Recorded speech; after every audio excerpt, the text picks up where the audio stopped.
They say revenge is best served cold. But in Napa Valley, under the late summer sun, mine was bottled at room temperature. You could smell the sweetness of the harvest in the air, the kind that sticks to your skin even after you shower. Every sunset felt like a painting, the sky melting from gold into deep purple while the vines stood in perfect, endless rows. It should have been the most beautiful season of my life, and it almost was, until the night I found out the man I thought I loved wasn't just after my heart, he was after my family's vineyard. Let me take you back to where it started, because, like all good betrayals, it began with charm, wine, and promises too sweet to be true. His name was Ethan, and he wasn't from here. Oregon boy, said Napa was a little too polished for his taste, but his smile fit right in. He came for the seasonal harvest, a winemaker with calloused hands and eyes the color of fresh-pressed Cabernet. He told me he wanted to learn, to work the land, to feel the soil in his bones. I believed him. We met in the crush room, of all places, both of us elbow deep in a vat of Sarah, laughing at how the purple stains made us look like we'd been in a bar fight. I thought that moment meant something. I thought we were both just there for the love of it. The wine, the work, the romance of watching grapes become something you could pour into a glass and taste years later. And for a while, it was perfect. We'd walk the vineyard at night, barefoot, letting the damp earth sink between our toes. He'd tell me about his dream of owning a small vineyard in the mountains, how we'd make our own blends and never answer to anyone but the vines. We'd share a bottle under the stars and whisper plans like they were secrets, too fragile to speak aloud in daylight. But here's the thing about wine: if you don't keep an eye on it, it can turn sour, bitter, ruined before you even realize something's wrong. The first crack in the bottle came quietly. I was bottling a special vintage one my father had been saving to mark the 50th year of the vineyard. When I heard voices in the cellar, Ethan's and my father's, I wasn't trying to eavesdrop, but the sound carried over the hum of the cooling fans. My father said he was glad I'd finally found someone ambitious enough to take over the vineyard, and Ethan just laughed, low and easy, and said, "Yeah, I think I've found my place here. My place, not our place, not with me." I told myself I was overthinking, but once you start looking for signs, you find them everywhere. The way he lingered around the neighbor's property, the widow with the silver hair and the cellar, the way his stories about his dream vineyard started sounding suspiciously like my family's, and then the whispers started. "You know he's not staying after harvest, right?" one of the seasonal pickers said when she thought I was out of earshot. "He's just here to charm his way in." Another swore she'd seen him slipping into the neighbor's cellar after midnight. By the time the third rumor hit me, one about him bragging he'd have the deed in his hands. By Christmas I wasn't sure what was true anymore, but I knew I had to find out. And when I did, I didn't just find out, I planned. I bottled every ounce of hurt, every drop of betrayal, and I made sure the cork wouldn't pop until the night the whole valley was watching. For weeks after Ethan arrived, life felt like one long glass of wine, smooth, warm, and just a little intoxicating. He was everywhere. At sunrise, he'd already be in the rows, moving between the vines with the easy confidence of someone born to the land. At night, he'd be on the porch with me, 2 glasses in hand, telling me the stories behind every wine he'd ever made. "It's not just grapes," he'd say, swirling his glass so the candlelight caught the deep ruby color. "It's memory, it's love in a bottle." And God help me, I believed him. He learned the names of every seasonal picker within days, helped Mrs. Peterson, the 80-year-old who lived up the road, carry her groceries, even taught my little nephew how to tie the perfect fishing knot. My friends said I was glowing. My father said Ethan reminded him of his younger self. And maybe I would have lived in that bliss forever if it weren't for the little things. Like the first time he called my father sir in public, but the old man when we were alone. Or how he always seemed to know which barrels in the cellar were worth the most, down to the last vintage. Or the way he'd changed the subject when I mentioned introducing him to my college.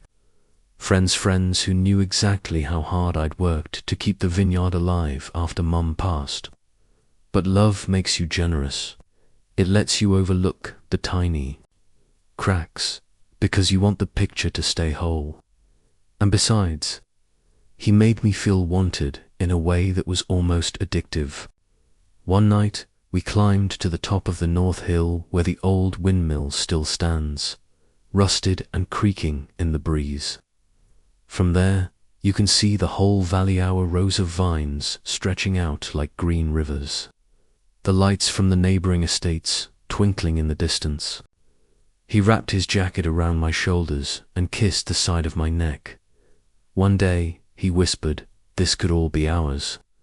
Ours. I didn't realize, not then, how different that word could sound depending on who was saying it. Still, I let myself believe. We spent the next weeks blending our own little batcher playful experiment. Just a few barrels of Syrah and Greenock we called Midnight Promise.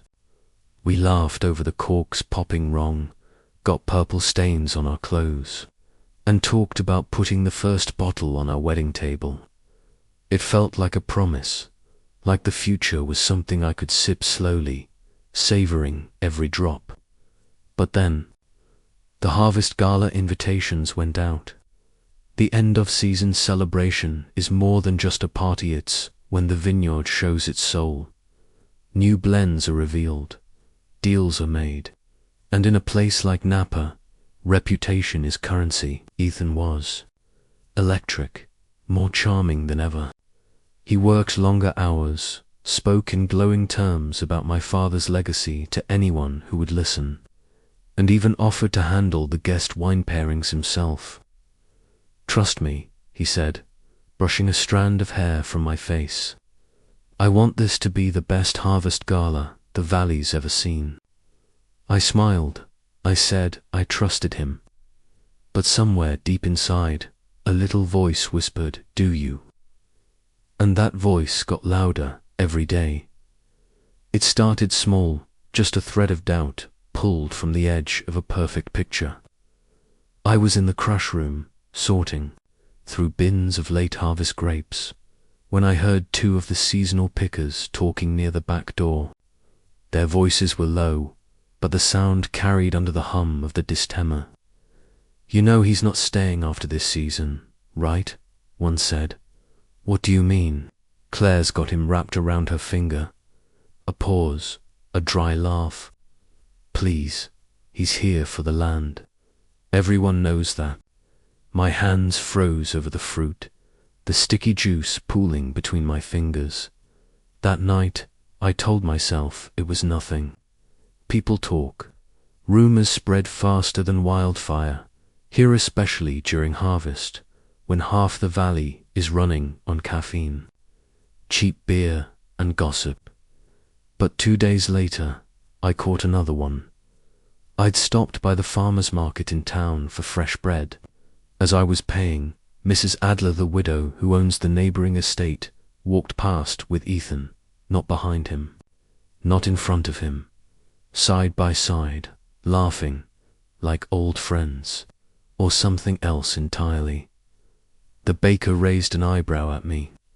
Didn't know your man was keeping such good company. I forced a smile, but my throat went dry. Later, I asked Ethan about it. He brushed it off with a grin. She's just showing me her cellar. Wants to get my opinion on some old vintages. At the market, I said. We ran into each other there. His tone was light, but there was a little too much air between the words, like he'd rehearsed them. Then came the third whisper, and this one I couldn't ignore. I was locking up the tasting room when I heard two investors on the porch, half drunk on Merlot. Told me he'll have the deed by Christmas. You're kidding, not a bit. Says marrying her's just part of the plan. Smart move, if you ask me. My fingers clenched around the keys so hard they left marks in my palm. I wanted to storm out, confront them, scream, but instead I walked to my car, sat in the driver's seat, and stared at the dashboard until the sky turned black. Because deep down, I already knew the truth. That night, while Ethan slept, I crept into the cellar. I found his notebook tucked inside the barrel room behind a stack of old cork boxes. The first few pages were harmless, tasting notes, blending ideas. But then, there it was, a rough sketch of the vineyard, notes on which parcels were ripe for expansion, ideas for rebranding, and a single line circled twice, acquire. Through merger, my stomach turned. I flipped the page and froze. There was a list of wines, my family's prized vintages, each one marked with a $sign and a note beside it, sell to Adler. My hands shook as I put the notebook back, exactly where I found it. I climbed the cellar stairs slowly, every creak of wood under my feet sounding like a warning. In the dark kitchen, I poured myself a glass of Arcera. I didn't taste a thing. I was done wondering, done doubting, done hoping I was wrong. Ethan was planning to take the vineyard from me, and the next move was mine. The thing about the truth is, once you see it, you can't unsee it. It was the Thursday before the harvest gala when it happened. The sky was still heavy with morning fog, the vines dripping with dew. When I walked into the barrel room to find Ethan with his back to me talking in a low voice I didn't recognize. He was on the phone, yeah, he said, leaning against the oak, twirling one of my father's antique corkscrews between his fingers. We're good to go. After the gala, I'll have her on board. Yeah, she'll sign. She won't even see it coming. My heartbeat went sharp and fast. No, I told you, he continued, almost laughing. We blend Midnight Promise into the Adler deal and rebrand it as our launch. Trust me, Claire will think it's her idea. My name in his mouth felt like poison. He turned slightly, and for a split second I thought he saw me. But then he just said, "Love you too," and ended the call. Not to me, not to anyone. I knew. Something inside me went still, like the moment before a glass shatters. I didn't storm in. I didn't cry. I didn't throw the corkscrew at his head, though part of me wanted to. Instead, I walked back out as quietly as I'd come in. By the time the sun broke through the fog, I had my answer. Ethan wasn't just using me, he was selling my vineyard, my family's legacy right out from under me. That night at dinner, I looked across the table at him and smiled. I asked how his day went. I laughed at his little jokes, and when he reached for my hand, I let him take it, because the moment you decide on revenge, you learn to wear a mask. We drank wine on the porch while the crickets sang, and he talked about the gala like it was our coronation. "I've got a surprise for you," he said, brushing his thumb across my knuckles. "Oh," I tilted my head. "You'll see. It's gonna change everything." I smiled again, slow and warm. "I can't wait." But inside, I was already building my own surprise, one he would never recover from. I thought about the investors, the buyers, the critics, who'd be in that tasting hall, their cameras flashing, their pens ready. I thought about the live feed, how every sip, every reaction, every word would be seen, not just here, but streamed to people across the country. And I thought about Ethan, standing there in his tailored suit, waiting for the applause. He wouldn't get applause, not from me. I excused myself early, saying I was tired. But when he was in the shower, I slipped into the cellar. The plan came together like it had been waiting for me all along. Labels could be swapped, barrels could be switched. The Midnight Promise blend he'd been bragging about, I knew exactly how to make it undrinkable without anyone suspecting until the very first pour. I left the cellar with my hands clean, my heart steady. By the time Ethan came to bed, hair damp, smiling that easy smile, I was curled under the covers. "Night, Claire," he murmured. "Good night," I said, and I meant it, because tomorrow the mask would stay on, but not for much longer. The morning after I heard that phone call, I woke up before the sun and made coffee the way Ethan liked it, strong, a splash of cream, 2 sugars. When he came downstairs, hair still mussed from sleep, I smiled like nothing. In the world was wrong. "You're up early," he said, kissing the top of my head. "Big week ahead," I replied, handing him his mug. Figured we could use the extra time together. If he noticed the way my eyes held his for half a second longer, he didn't say. From then on, I became the perfect partner. I laughed at his stories, offered to help with the gala seating chart, even let him take the lead in tastings with the investors. I told him I wanted us to be a team. I told him I was excited for our future. Every word was bait. At night, when he thought I was asleep, I'd sneak down to the cellar. The labels I had designed for Midnight Promise were stacked neatly on the workbench. Ethan's pride and joy, our symbol of love. I'd run my fingers over the paper, smiling at how easy it was to peel one away and replace it with my own design, a design no one would see until the gala. I also started spending more time with Mrs. Adler, the widow next door, the one Ethan was just helping with her cellar. I never confronted her directly. Instead, I asked her about wine storage temperatures, fermentation times, things that made me look curious but harmless. Over glasses of her expensive Chardonnay, she let little things slip. How Ethan had been so helpful in valuing some of her older vintages. How he'd mentioned maybe consulting for her after the season. How she'd always thought we'd made such a striking couple, but hoped we were on the same page about the future. Oh, we were on the same page, all right, just not the way she thought. Meanwhile, I made sure Ethan felt closer to me than ever. I planned late-night walks through the vines. I whispered to him under the stars about how much I trusted him. I even left little notes in his jacket pockets, sweet lines about how I couldn't wait for the gala. And every time I did, he looked just a little more smug, a little more sure of himself. That's the thing about people like Ethan, they don't see the knife if you're holding it with a steady hand and a smile. 2 nights before the gala, he came into the kitchen while I was bottling the last of the rose.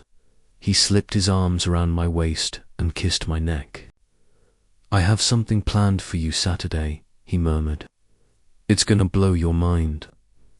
I leaned back into him, let my head rest against his shoulder. "I bet it will," I said. In the cellar later, I worked in silence. The switch was simple. Ethan's prized Midnight Promise, barrels replaced with something else entirely. A wine that looked the part but tasted, well, let's just say the aftertaste would linger in ways he couldn't talk his way out of. By the time I finished, the labels were perfect. The swap seamless. No one would know until the glasses were poured in front of the entire valley. When I walked upstairs, Ethan was already in bed, one arm thrown over the pillow where I should have been. His breathing was steady, peaceful. Mine was, too, because the trap was set. All I had to do now was wait. The night of the harvest gala came dressed in gold. The barn had been strung with fairy lights from beam to beam, casting a warm glow over polished barrels and long white tables lined with crystal glasses.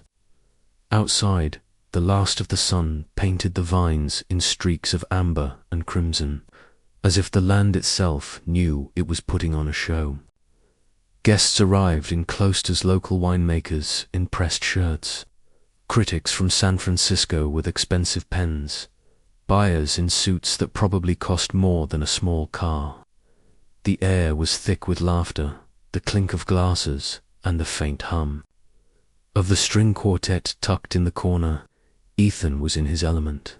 He wore a deep navy suit, no tie, just the right amount of casual to make him seem approachable and important at the same time. He shook hands, poured wine, leaned in to whisper jokes that made people throw their heads back in laughter. Every so often, his eyes would find me across the room, and he'd flash that easy smile, the one that used to make my knees weak. Tonight, it made me feel nothing. Ladies and gentlemen, my father's voice boomed from the small stage. Thank you for joining us for the 50th Harvest Gala here at Marlow Vineyards. Applause rippled through the crowd. Ethan stepped up beside him, arm brushing mine as he passed, and took the microphone. This year, he said, voice smooth as silk, we have something truly special to share. A wine born not just from the soil and the sun, but from love. I felt every head in the room turn toward me. My cheeks flushed not from shyness, but from the heat of knowing what was coming. We call it, he continued, holding up a bottle with the midnight blue label, Midnight Promise. Cameras clicked. Guests leaned forward. The live feed camera operator zoomed in, capturing every angle for the hundreds, maybe thousands, watching. Online, I caught the faint scent of cork as the first bottle was opened. My heart didn't race. My hands didn't shake. I just smiled, the way a cat might smile before the mouse realizes it's trapped. Ethan moved down the row of tables, pouring generous tastes into crystal stems.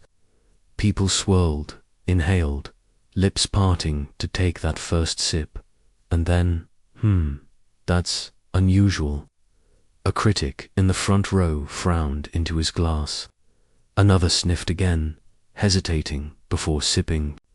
Then the first cough, followed by a second. Murmurs began to rise. Confused glances darted around the room. One woman put her glass down entirely, pushing it away like it might stain her just by sitting there. Ethan's smile faltered. Awesome times. With a young blend, you get a little unexpected. He trailed off as another cough interrupted him. I sipped mine slowly, meeting his eyes over the rim of my glass. I didn't cough. I didn't grimace. I just let him watch me enjoy it. What's going on? He muttered, leaning toward me as the murmurs turned to low chatter. I don't know, Ethan, I said sweetly. It's your blend. You tell me. His face paled. The live feed camera caught every flicker of confusion, every nervous glance. Somewhere, in real time, investors were watching him lose control. Buyers were already setting their glasses down, and the whispers, oh, the whispers were like wildfire. My father stepped forward, trying to recover. Perhaps we should move on to the reserve. No, Ethan cut in, voice sharp. It's just maybe the batch needs, but it was too late. The trap had closed.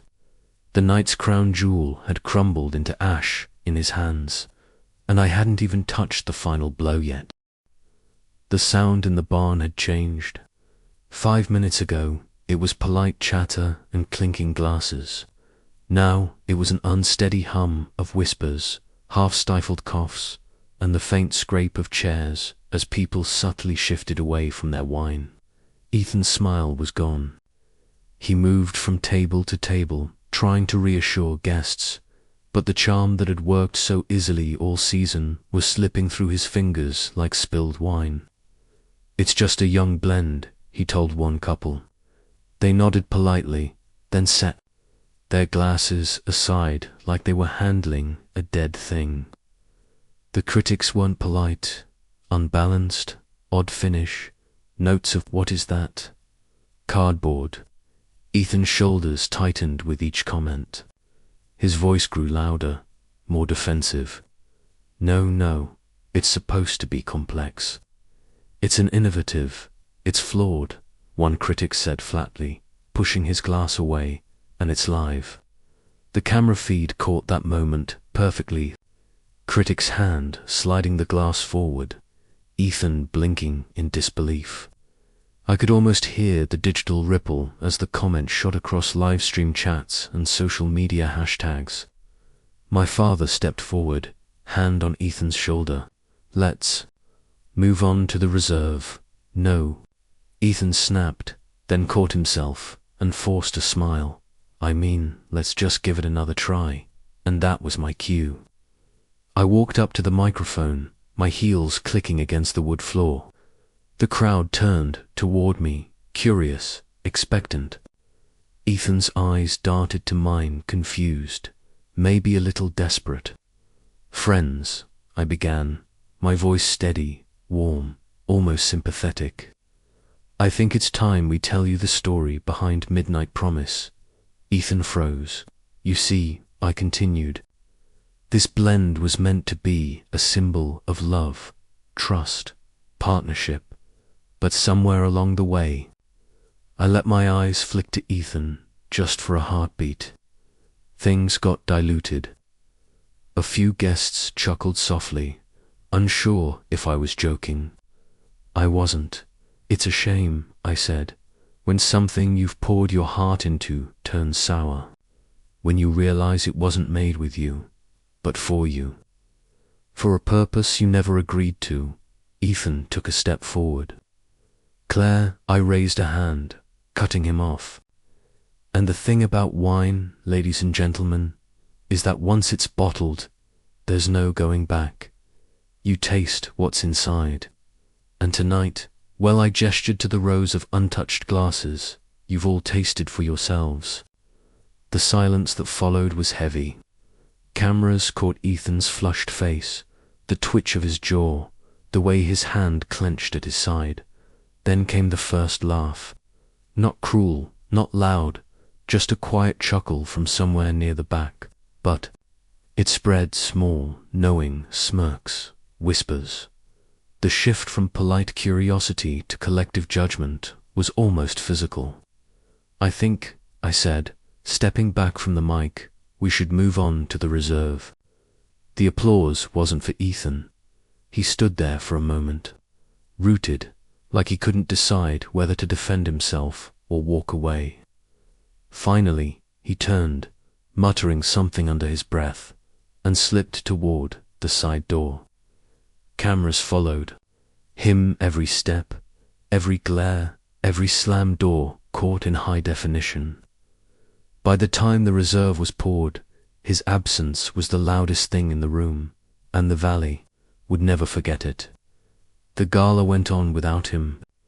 Guests moved on to the reserve, and the barn filled again with the sound of clinking glasses and polite laughter. But beneath it all, there was a different energy low, buzzing. Like everyone knew they'd just witnessed the moment a man's reputation cracked in half.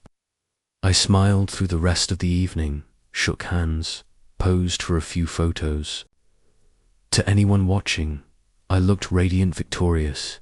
Even inside, I was.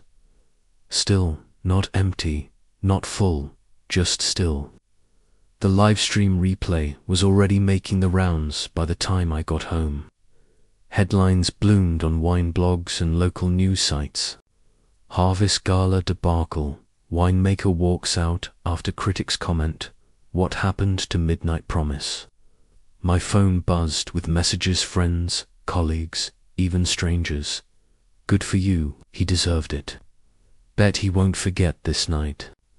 But the one message I was expecting never came. Ethan didn't call, didn't text, didn't come back. The next morning, Mrs. Adler's truck was gone from her driveway. Someone said she'd left for a long trip. Someone else said she'd pulled out of a deal she'd been considering. No one mentioned Ethan by name, but I didn't need them to. The valley forgets many things: bad vintages, failed harvests, the occasional scandal. But it doesn't forget public humiliation. Not when it's streamed in real time. For weeks afterward, I kept finding little traces of him. A jacket left in the coat closet, his handwriting in the margins of a recipe book, a corkscrew with the handle worn smooth from his thumb. I didn't throw them away. Not right away. I let them sit where they were, like fossils from a season that had ended. And every so often, I'd walk the rows at sunset, feel the soil under my shoes, and think about how close I'd come to losing all of it. How easy it would have been to sign something without reading too closely. How close I'd been to marrying a man who saw my life's work as a shortcut to his own. Some nights, I wondered if he thought about me, if he watched that livestream again, searching for the exact moment he lost control. People like to say revenge doesn't bring peace, that it leaves you hollow, that you win nothing by making someone else lose. Maybe they're right.